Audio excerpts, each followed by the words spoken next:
I didn't like working with him, man. It's just that damn simple. I didn't like it. I thought the show was stale. What's up, everybody? Welcome back to another episode. To our regular viewers, thank you for the support. To our new viewers, don't forget to like the video and subscribe. So, Kellerman was removed from ESPN's firsttake in September 2021.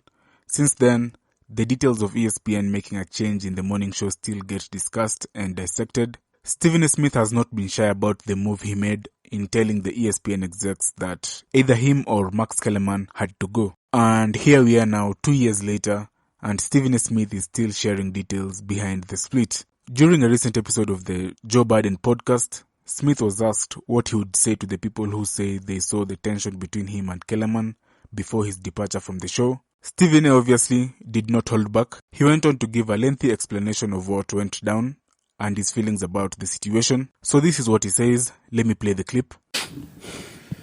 What do you say to the people that say they saw the tension between you and Max developing on air before his departure from the show? Did you hear any of that? I heard some of it. I would take full responsibility for that. That's totally my fault. Okay. And the reason why it was my fault, because I didn't like working with him, man. It's just that damn simple. I didn't like it. I thought the show was stale.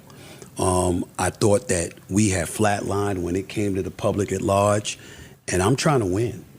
I mean, I didn't want to go from number one to number two when Skip left. That's not what I wasn't having that. That shit was not going to happen. Did anything in the numbers say that you might have been headed that way? No, but to me it did. Creatively? To me it did, not just creatively, but the consistency of the number.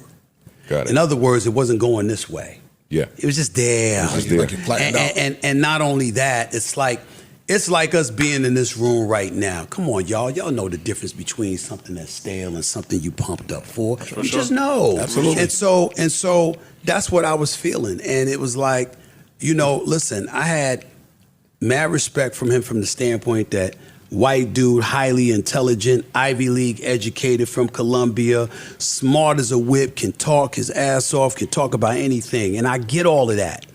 But you weren't an athlete. And you weren't a journalist. And the absence of the two components left people wondering, why should we listen to you?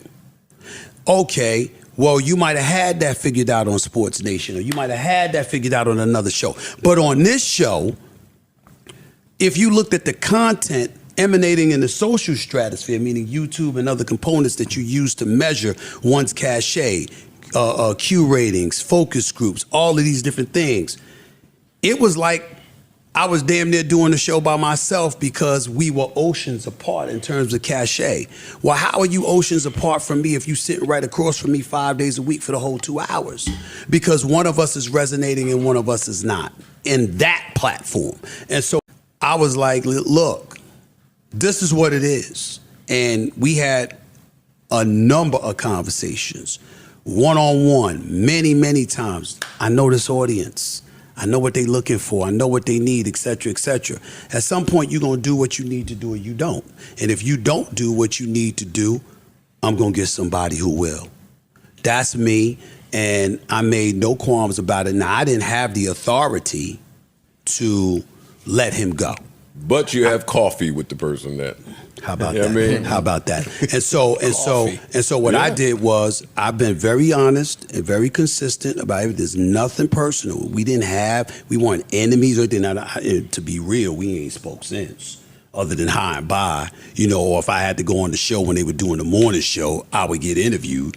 But there's been no conversations since, and that's fine with me. That's no problem, because it wasn't like we were boys or anything like that. But at the end of the day, it was all business to me. And it was about, look, man, I'm trying to win. And I don't believe I can win with you. That doesn't mean it's your fault. It means we don't work. So when I went upstairs to management, my exact words were, look, if he's that important to you, give him first take. I'll leave. Stephen A. I'm telling you what I said. I'm only giving you what I said. Old school trick. I'm only giving you what I said. God, he went in that office hot. 2 hours later, I got the call. we're making a change.